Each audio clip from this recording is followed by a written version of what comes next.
मंत्र जाप से जुड़े हुए जितने भी प्रश्न हैं, आज उन सभी प्रश्नों का उत्तर आज मैं आपको देने वाला हूं। बहुत सारे बहन और भाई कमेंट करते हैं मंत्र जाप से जुड़े हुए प्रश्नों पे कि ये प्रश्न है उनका, कोई ये प्रश्न है, तो कई बार कमेंट में उनके पूरे प्रश्न का उत्तर नहीं दे पाते। तो इसीलिए एक अलग से वीडियो बना रहा हूँ जिसमें मैं आपके तमाम प्रश्नों को ले रहा हूँ और जितने भी मंत्र जाप से जुड़े हुए प्रश्न हैं, अधिकतर प्रश्न इस वीडियो के माध्यम से कवर किए जाएंगे और मेरी कोशिश रहेगी कि आपको आपके प्रश्नों के उत्तर मिल पाए। उससे पहले बता दो, अगर आप पहली बार हमारे चैनल शिव साधना केंद्र पर हैं तो आपके सामने जो लाल कलर का बटन है सब्सक्राइब का, उसे दबा के चैनल को सब्सक्राइब कर दो ताकि आप हमारे साथ जुड़ सको, शिव साधना केंद्र के साथ जुड़ सको। बेल आइकन को दबा दो, घंटे के निशान को, ताकि जो जानकारी हम डालें सबसे पहले आपको प्राप्त हो। तो आइए शुरू करते हैं पहला प्रश्न के साथ। पहला प्रश्न है कि मंत्र जाप, जब आप मंत्र जाप करते हैं तो क्या क्या चीज़ें जरूरी होती है मंत्र जाप के लिए। तो देखिए, मंत्र जाप के लिए सबसे पहली चीज़ जो होती है जरूरी, वो होती है समय। एक ऐसा समय आपका होना चाहिए कि जिसको आप बदल ना सको, यानी कि ऐसा ना हो कि आज आपने 7 बजे मंत्र जाप किया, अगले दिन आपने 10 बजे किया, अगले दिन आपने 5 बजे किया। तो मंत्र जाप का जो समय है वो एक होना चाहिए। ब्रह्म मुहूर्त में अगर आप मंत्र जाप करें तो सबसे उत्तम है, या फिर 9 बजे के बाद आप मंत्र जाप करें तो सबसे उत्तम है। आसन आपका होना चाहिए, उस आसन पर किसी और व्यक्ति को बैठने की अनुमति नहीं होनी चाहिए। साथ ही माला, ये 3 चीजें वो चीजें हैं जिन चीजों को आप पालन करते हुए अगर आप मंत्र जाप करते हैं तो आपका मंत्र भी सिद्ध होता है, साथ साथ में वो मंत्र एक बहुत अच्छा फल भी आपको प्रदान करता है। एक आसन, एक माला और एक समय होना चाहिए मंत्र जाप करने का। और आसन की जो ऊर्जा है, ताकि वो किसी दूसरे व्यक्ति के ऊपर प्रवेश ना करे, तो इसलिए दूसरे व्यक्ति को आसन नहीं दिया जाता। ऐसे ही माला, किसी दूसरे व्यक्ति को माला नहीं दी जाती ताकि जो ऊर्जा है वो आपके अंदर ही रहे। दूसरा प्रश्न, मंत्र जाप कब करना चाहिए। तो देखिए, मंत्र जाप सबसे महत्वपूर्ण है मानसिक शांति। जब आपके दिमाग में मानसिक शांति हो, जब आपके अंदर मानसिक शांति हो, आपके घर परिवार में शांति हो, तब सबसे बड़ा फायदा होता है, क्योंकि उस समय आपका दिमाग मंत्र जाप के अलावा किसी और चीज के बारे में नहीं सोच पाता। लड़ाई झगड़े घर में होंगे, दिमाग में टेंशन होगी, उस समय अगर आप मंत्र जाप करोगे तो पूर्ण रूप से जितनी ऊर्जा है उस ऊर्जा को एक स्थान पर आप एकत्रित नहीं कर पाओगे। वो ऊर्जा भटकती रहेगी, आपका मन जो है वो भटकता रहेगा। तो बहुत महत्वपूर्ण है कि जब आप मंत्र जाप करने के लिए बैठे तो मानसिक शांति जरूरी है आपके मस्तिष्क में, आपके दिमाग में। सुबह ब्रह्म मुहूर्त यानी सुबह 5 बजे या फिर 4 से 5 बजे के बीच में, या फिर 9 बजे के बाद 12 बजे से पहले पहले मंत्र जाप आप जरूर करें। ये उन लोगों के लिए है जो सुबह और शाम मंत्र जाप करना चाहते हैं। अगला प्रश्न है, क्या चलते फिरते भी मंत्र जाप किया जा सकता है। तो बिल्कुल, चलते फिरते भी मंत्रों का जाप किया जा सकता है। हालांकि मैं आपको बता दूं कि मंत्र जाप जो चलते फिरते व्यक्ति करता है उसका प्रभाव इतना होता है कि वो मंत्र उस व्यक्ति को सांसारिक सुखों के साथ साथ में मोक्ष की प्राप्ति भी करा देता है। क्योंकि जब आप मंत्र जाप करते रहते हैं तो एक निश्चित संख्या में वो मंत्र भी सिद्ध हो जाता है। हमारे पुराणों में, वेदों में बताया गया है कि जब आप मंत्र जाप करते हैं तो मंत्र जाप का जो भी जितनी भी संख्या होती है उस संख्या का दशांश हवन, फिर दशांश तर्पण, फिर दशांश मार्जन आपको करना होता है, फिर दशांश ब्राह्मण भोजन आपको कराना होता है, भोज कराना होता है। पर अगर आप ये चीजें भी नहीं करना चाहते तो उतनी ही संख्या में दशांश मंत्र जाप आप कर लो, तो आपको कुछ करने की आवश्यकता नहीं है, आपका मंत्र सिद्ध हो जाएगा। उसी प्रकार से जो चलते फिरते लोग मंत्र जाप करते हैं उन लोगों में यही चीज होती है कि कई लोगों के साथ ये घटनाएं घटित हुई हैं, कई लोगों के साथ ऐसा हुआ है कि वो मंत्र जाप करते करते देवता के दर्शन हो गए, या सवारी आ गई चलते फिरते जब वो मंत्र जाप करते हैं, या फिर इतनी कृपा हो गई कि उनका गृहस्थी जीवन इतना सुखमय बन गया कि उसके नकारात्मक जितनी भी ऊर्जाएं हैं वो घर से बाहर निकल गई, शरीर से बाहर निकल गई। तो इसका मेन कारण यही होता है कि इतना मंत्र जाप वो कर चुके होते हैं कि वो मंत्र अपनी पूर्णता पर पहुंच चुका होता है। अगला प्रश्न लेते हैं कि कौन सा मंत्र जाप करना चाहिए। तो देखिए, कौन सा मंत्र जाप करना चाहिए ये आपके ऊपर निर्भर करता है। वैसे तो गुरुमुख से निकला हुआ जो मंत्र आपको प्राप्त होता है वही मंत्र सबसे श्रेष्ठ होता है। वही मंत्र आपको जाप करना चाहिए जो गुरु के द्वारा आपको प्रदान किया गया हो। ये मायने नहीं रखता कि जो गुरुमुख से मंत्र आपको दिया गया है वो किस देवता का मंत्र है। कई लोग ये सोचने लगते हैं कि जी मैं तो उपासना करता हूँ भगवान श्री कृष्ण की और मेरे गुरु ने भगवान शिव का मंत्र दिया है, मेरे गुरु ने मुझे हनुमान जी का मंत्र दिया है, मेरे गुरु ने माता दुर्गा का मंत्र दिया है और मैं उपासना करता हूँ, भगवान शिव की उपासना करता हूँ या भगवान कृष्ण की उपासना करता हूँ या किसी ग्रामीण देवता की उपासना करता हूँ और मुझे मंत्र दिया है भगवान शिव का, तो उससे कोई प्रभाव नहीं होता। जो गुरु मंत्र होता है, गुरु मंत्र से आपके इष्ट देव जागृत होते हैं, चाहे वो किसी भी देवता का मंत्र हो। तो सबसे पहले जिन लोगों को गुरु मंत्र मिला है उन्हें गुरु मंत्र का ही जाप करना चाहिए पूर्ण निष्ठा से।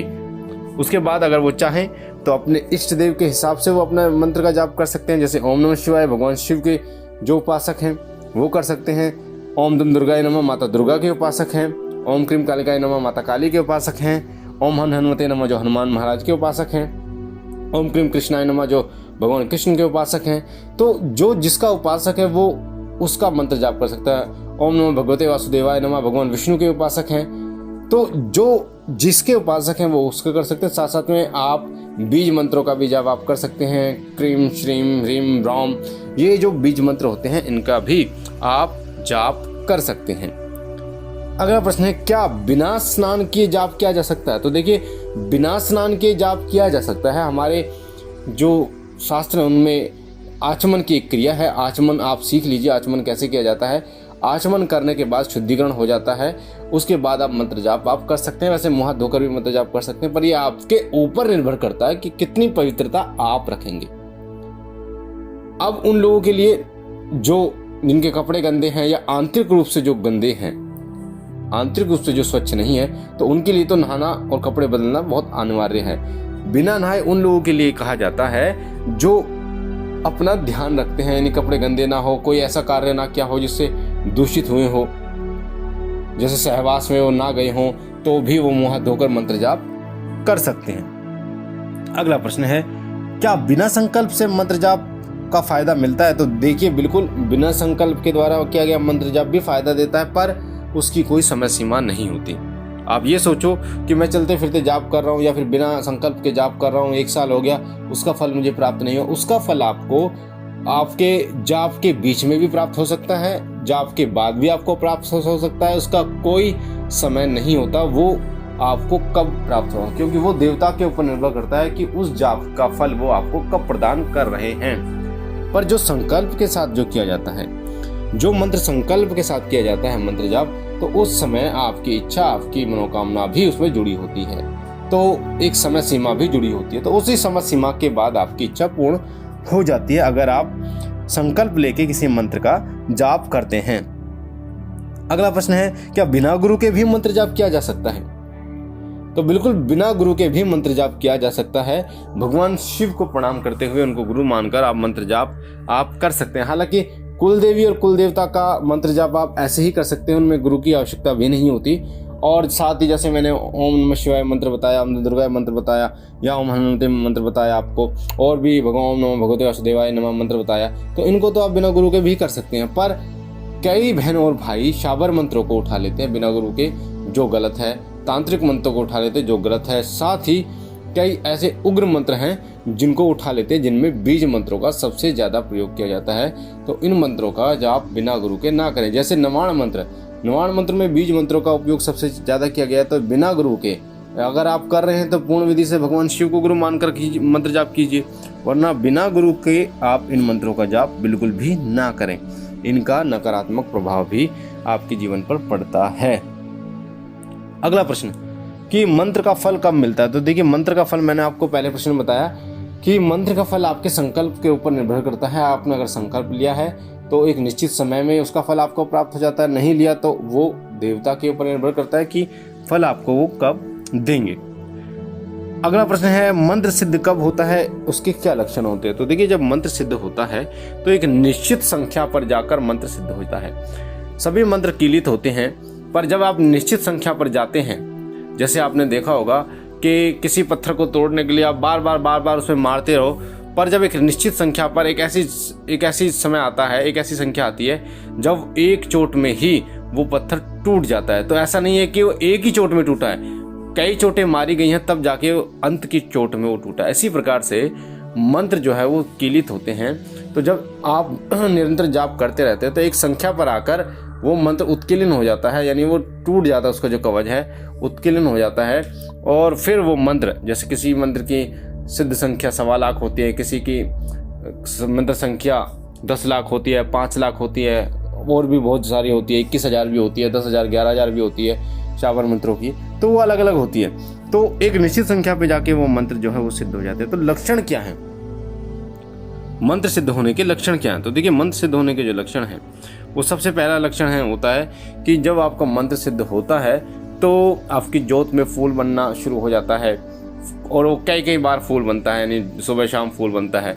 साथ में कुछ घटनाएं आपको पहले से ही दिखने शुरू हो जाती हैं। आपके मुख से कुछ ऐसा निकल जाता है जो वही था, आप किसी के सामने जो बोलना चाह रहे थे वो ही सत्य हो जाता है। तो आपके साथ ऐसा भी हो जाता है। स्वप्न के माध्यम से देवता के दर्शन आपको होने शुरू हो जाते हैं।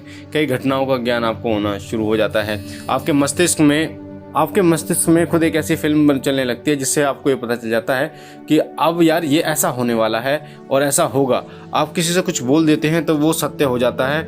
आप किसी को गुस्से में कुछ बोल देते हैं वो सत्य हो जाता है, खुशी से कुछ बोल देते हैं वो सत्य हो जाता है। तो ये मंत्र सिद्धि के ही लक्षण जो हैं वो होते हैं। अगला प्रश्न देते हैं, क्या एक दिन में कितने मंत्र सिद्ध कर सकते हैं? तो एक दिन में देखिए, मंत्र सिद्ध तो होता है, काफ़ी समय लगता है, 21 दिन का, 11 दिन का, 41 दिन का, पर एक दिन में कितने मंत्रों का जाप कर सकते हैं, ये प्रश्न जो है। एक दिन में कई मंत्रों का भी आप जाप कर सकते हैं, वो आपके ऊपर निर्भर करता है। जैसे गुरु मंत्र का जाप आप कर सकते हैं, इष्ट देव का मंत्र का जाप आप कर सकते हैं, इष्ट देव का, कुलदेव का मंत्र जाप कर सकते हैं। इस तरीके से मंत्रों का जाप किया जा सकता है। तो ये थे कुछ प्रश्न जो मैंने आपको बताए, उनके उत्तर के मंत्र जाप से जुड़े जितने आपके प्रश्न हैं। मुझे आशा है कि जिन लोगों की इस प्रकार के प्रश्न थे उनको उनके उत्तर मिले होंगे। बाकी आपको यही कहना चाहूँगा, अगर कोई प्रश्न रह गया है तो मैं कोशिश करूँगा कि उसका उत्तर भी आपको दो, कमेंट में आप पूछिएगा। बाकी अगर आप पहली बार हमारे चैनल पर हैं तो आपके सामने जो लाल कलर का बटन है सब्सक्राइब का, उसे दबा के चैनल को सब्सक्राइब कीजिए ताकि आप हमारे साथ जुड़ सकें। बेल आइकन को दबाइए ताकि जो भी हम जानकारी डालें सबसे पहले आपको प्राप्त हो।